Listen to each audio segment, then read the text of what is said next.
Well, the historic United Auto Workers strike, which began nearly 7 weeks ago, is potentially now nearing an end. This after the big three automakers, Ford, General Motors, and Stellantis, reached tentative deals with the union over the last few days, including an agreement between GM and the UAW announced just yesterday. Ratification of those deals is likely, but not guaranteed, with tens of thousands of union members getting their chance to weigh in.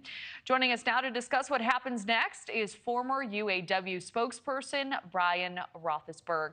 Brian, thank you so much for being here. So even with the agreements on the table, we can't call this a done deal yet. Where do things stand right now?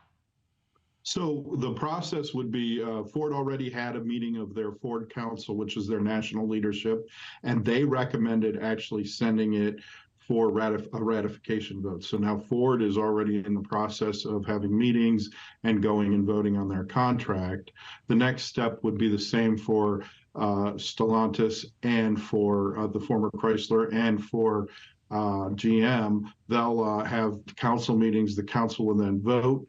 I would assume, based on the great contracts that these are, that they'll recommend it to go for ratification. But you're right, it has to be ratified by members, and it is their employment contract. And I'm sure it won't pass unanimously, but boy, what a contract and what a good story this is.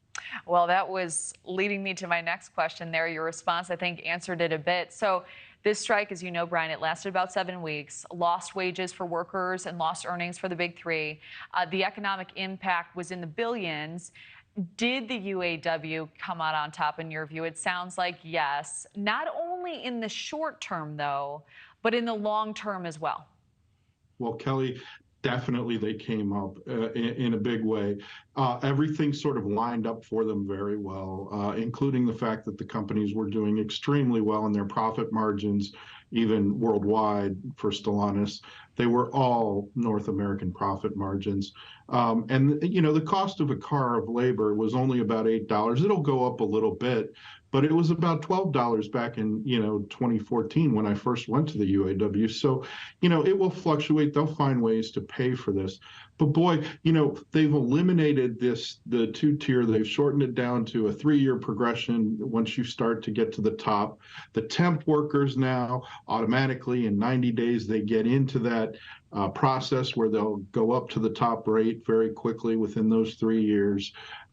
They've taken these tiers of systems of sub-suppliers, especially in the case of GM, and they've now gotten them under the master contract. It's just an incredible opportunity and move things from where it was in 2008. We don't get a lot of good stories like this. This is a good story. Well, and a major component of these conversations in general is the viability of the companies moving forward as well, as you know. So the new contract, this will cost GM roughly $7 billion over the next 4.5 years in labor costs. Now, those costs, it would be reasonable to assume, would be directly passed on to consumers.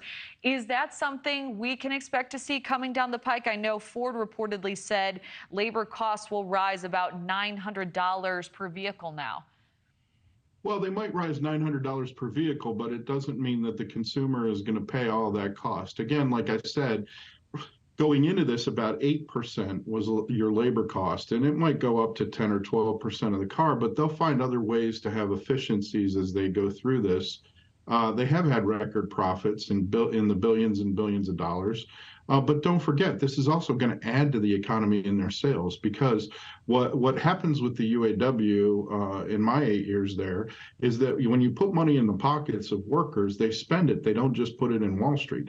And that's going to stimulate the economy. It's going to stimulate the purchase of cars. It's going to stimulate and push up other blue-collar jobs, including non-union jobs. This is a major victory for investing in the workforce of the United States and not just putting your money into Wall Street. And it's going to really rev up the economy.